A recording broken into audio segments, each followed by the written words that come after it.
Okay, so this is our orange factory. So I will show you the four sizes that we have available. Okay, and these are all for export. Okay, so when we do export, these are the packaging available. So we full packaging with the boxes. This is the boxing size, and we have different packaging according to the different customer requirements. If you take a shot at the map, you can see with the different branding how is the packaging and show them around.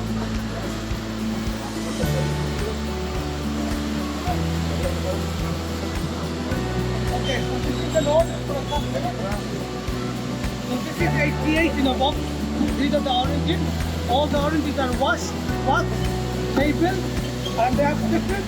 And each individual one is wrapped in tissue paper.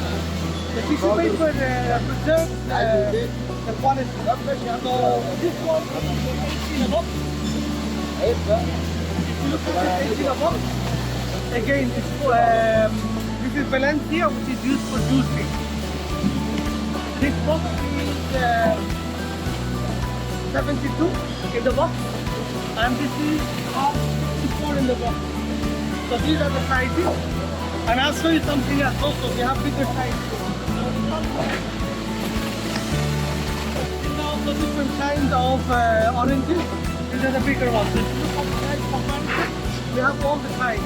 This is Valencia, and this is for using for juice. This is the super one. If you take a look at the factory, so we start, the washing starts all the way there, from washing, waxing, boxing, and then pallets are prepared for export. Okay?